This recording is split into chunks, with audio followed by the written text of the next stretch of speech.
السلام علیکم ورحمۃ اللہ وبرکاتہ۔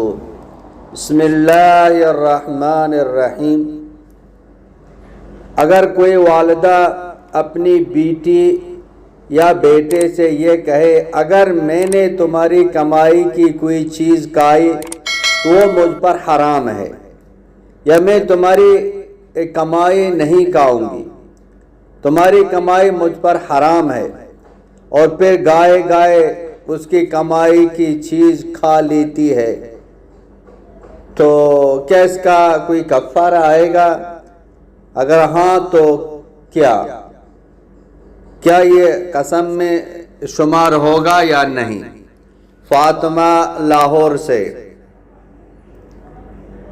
اس کا جواب یہ ہے کہ واضح رہے کہ کسی حلال چیز کو اپنے اوپر حرام کرنا قسم ہے۔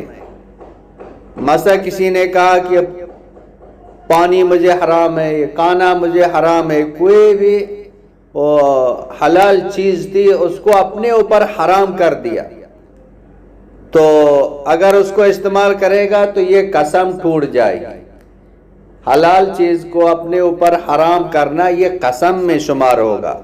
لہذا والدہ کے مذکورہ الفاظ اگر میں نے تمہاری کمائی کی کوئی چیز کھائی تو وہ مجھ پر حرام ہے، یا میں تمہاری کمائی نہیں کھاؤں گی، تمہاری کمائی مجھ پر حرام ہے، سے قسم منعقد ہو گئی تھی، تو پھر جب اولاد کی کمائی کی چیز کھا لی تو قسم ٹوٹ گئی، اور قسم توڑنے کا کفارہ لازم ہے۔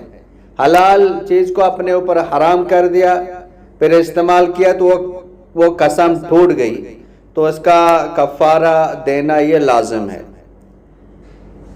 قسم کا کفارہ یہ ہے کہ 10 مسکینوں کو 2 وقت کا کھانا کھلا دے، یا 10 مسکینوں میں سے ہر ایک کو صدقہ فطر کے مقدار کے بقدر گندم یا اس کی قیمت دے دے، یعنی 2.25 کلو گندم یا اس کی رقم، اور اگر جو دے تو اس کا دگنا تقریباً 3.5 کلو دے۔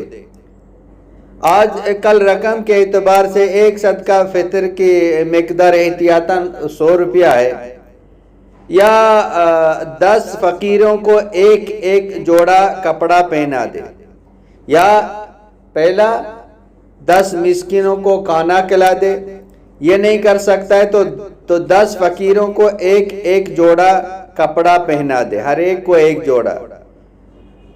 اور اگر کوئی قسم اٹھانے والا غریب ہے، نہ تو وہ کھانا کھلا سکتا ہے اور نہ کپڑا دے سکتا ہے، تو وہ مسلسل 3 روزے رکھے۔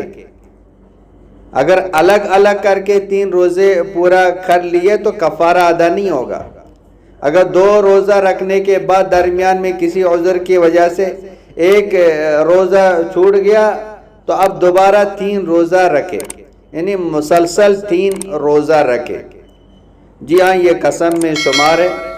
اگر وہ چیزیں اس نے کھا لی ہیں، قسم ٹوٹ گئی ہے، اس کا کفارہ ادا کرے۔ واللہ اعلم بالصواب۔